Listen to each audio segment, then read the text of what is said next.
రాష్ట్రంలో కాంగ్రెస్ అధికారంలోకి వచ్చి 2 సంవత్సరాలు గడుస్తున్నా నిరుద్యోగులకు ఇచ్చినటువంటి హామీ అమలు జరగలేదు. అధికారంలోకి వచ్చినటువంటి సంవత్సరంలోగానే 2 లక్షల ఉద్యోగాలు భర్తీ చేస్తామని అన్నారు. ఇప్పటివరకు కాంగ్రెస్ పార్టీ స్వయంగా నోటిఫికేషన్లు ఇచ్చినటువంటిది 9,000 పోస్టుల కంటే అదనంగా లేదు. గత ప్రభుత్వం ఇచ్చినటువంటి వాటినే కొన్ని భర్తీ చేసేటటువంటి పద్ధతి అనుసరించింది. మరి ఖాళీ పోస్టుల్ని ఎందుకు భర్తీ చేయడం లేదు? సంవత్సరంలోనే భర్తీ చేస్తామన్న హామీ ఎందుకు ఇవ్వలేదు? రాష్ట్రంలో దాదాపు 35 లక్షల మందికి పైగా నిరుద్యోగులు ఉన్నారు. ఉద్యోగాలు ఇస్తామన్నది 2 లక్షలే. ఆ 2 లక్షలు కూడా ఇవ్వడం లేదు. మిగతా నిరుద్యోగులందరికీ కూడా 4,000 చొప్పున నెలకి ఇస్తానని చెప్పి నిరుద్యోగ వృత్తి ఇస్తారని చెప్పి కూడా ఆ రోజు ఎన్నికల సందర్భంగా రేవంత్ రెడ్డి హామీ ఇచ్చాడు. అది అమలు జరగడం లేదు. కేంద్రంలో ఉన్నటువంటి బీజేపీ కూడా సంవత్సరానికి 2 కోట్ల ఉద్యోగాలు ఇస్తామని అది అమలు జరగలేదు. గత ప్రభుత్వాలు కూడా ఇటువంటి హామీలే ఇచ్చి ఎన్నికల్లో అధికారంలోకి వచ్చిన తర్వాత అమలు జరగలేదు. అందుకే నిరుద్యోగులంతా కూడా ఇక సామరస్యంగా పరిష్కారం జరగదు. అందుకే తప్పకుండా పోరాటానికి పూనుకోవాలని చెప్పి నిరుద్యోగ జేఏసీ ఆధ్వర్యంలో ఈ ఉద్యోగాల భర్తీ కోసం పోరాటం కొనసాగుతుంది. దానికి సిపిఎం పార్టీ సంపూర్ణంగా మద్దతు ఇస్తుంది. ఇప్పటికే డివైఎఫ్ఐ ఆధ్వర్యంలో చలో సెక్రటేరియట్ ముట్టడి లాంటి కార్యక్రమాలు ఇవన్నీ కూడా జరిగాయి. ఆ భవిష్యత్తులో కూడా అటువంటి పోరాటం యువజన సంఘం ఆధ్వర్యంలో జరుగుతుంది. అట్లాగే నిరుద్యోగులు చేసేటటువంటి ప్రతి పోరాటానికి సిపిఎం పార్టీ మద్దతు ఇస్తుంది. ఇప్పుడు రేపు 7 తారీఖున క్యాబినెట్ మళ్ళీ ఉంటుందని అంటున్నారు. అందులో ఈ నిరుద్యోగ సమస్యనే ఎజెండాగా పెట్టి చర్చించి దీని పట్ల ప్రభుత్వం ఎప్పుడులోగా జాబ్ క్యాలెండర్ అనేది కూడా చెప్పారు, ఇప్పటివరకు ఇవ్వలేదు. వాటి సమస్యలన్నింటినీ పరిష్కరించాలా, దాని మీద క్యాబినెట్లో చర్చించాలా. అటు జరగకపోతే నిరుద్యోగ ఉద్యమం ఇది ఇంతకీ ఆగదు. ఇది మొత్తం గ్రామీణ ప్రాంతానికి విస్తరిస్తుంది. ఎందుకంటే నిరుద్యోగులంతా అణగారినటువంటి తరగతుల పిల్లలు అత్యధికంలో ఉన్నారు. ఎస్సీ, ఎస్టీ, బీసీ, మైనార్టీలు, పేద కుటుంబాల నుంచి చదువుకొని ఇప్పుడే ఉద్యోగాలు వస్తే తమ కుటుంబాలని పోషించవచ్చు అని చెప్పి అనుకుంటే ఉద్యోగాలు రాక ఉపాధి కూలీలుగా మళ్ళీ మారుతున్నారు. అడ్డ మీద కూలీలుగా మారుతున్నారు.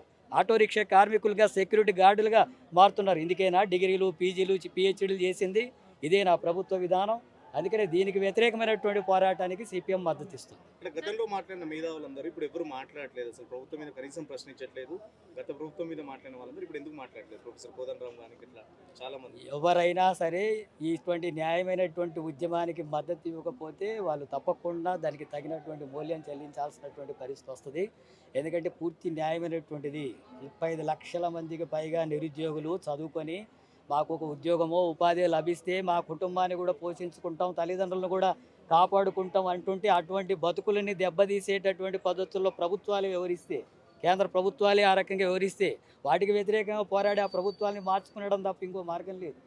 అటువంటి పోరాటంకు దారితీస్తుంది. ఇది ఏదో అమాయక ప్రజలు చేసే పోరాటం కాదు. ఇది డిగ్రీలు, పిహెచ్డీలు చేసి ఈ రాష్ట్ర ప్రభుత్వాలు ఎట్లుండాలి, కేంద్ర ప్రభుత్వాలు ఎట్లుండాలి, ఎందుకు అమలు జరగడలేదో అర్థం చేసుకొని వాటికి వ్యతిరేకంగా పోరాడగలిగినటువంటి చైతన్యవంతమైనటువంటి యువత ఇది.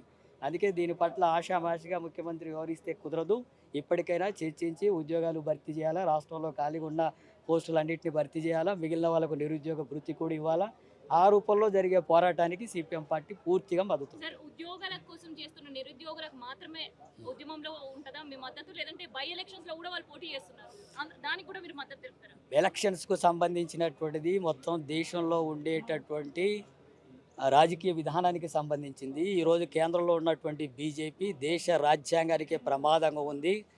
ప్రధాన న్యాయమూర్తులనే చెప్పులు విసిరి అవమానించేటటువంటి ఘటనలు జరగడానికి, ఒక రకమైనటువంటి మనుధర్మ శాసనాల్ని మళ్ళీ ముందుకు తీసుకొచ్చి రాజ్యాంగాన్ని నిర్వీర్యం చేస్తుంటే, లౌకికవాదాన్ని దెబ్బతీస్తుంటే, ప్రజాస్వామిక హక్కులు లేకుండా చేస్తుంటే, ఉద్యోగాలు భర్తీ చేయకుండా చేస్తుంటే, కుల అసమానతలు, మతాల మధ్య ఘర్షణలు, స్త్రీ పురుష అసమానతలు, పేద ధనిక అసమానతలు పెరిగిపోతుంటే దానికి కేంద్ర ప్రభుత్వం కారణమైనప్పుడు, బీజేపీ కారణమైనప్పుడు దాన్ని ఓడించడం అనేది రాజకీయ కర్తవ్యం అవుతుంది. ప్రజలందరికీ పార్టీలకు అతీతంగా లౌకికవాదం కావాలా, సామాజిక న్యాయం కావాలనుకునే ప్రతి ఒక్కరూ, ఈ రాజ్యాంగం హక్కులు కాపాడాలనుకునే ప్రతి ఒక్కరికి బీజేపీని ఓడించడం రాజకీయ కర్తవ్యం అవుతుంది. అందులో ఇది ఒక సమస్య.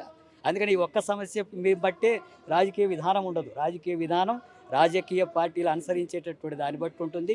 అంత మాత్రాన పోరాటాలు ఆగవు. పోరాటాలు వేరు, రాజకీయంగా అనుసరించేటటువంటి విధానాలు వేరు. ఆ రెండు వేరువేరుగా చూడాలని నేను కోరుతున్నాను.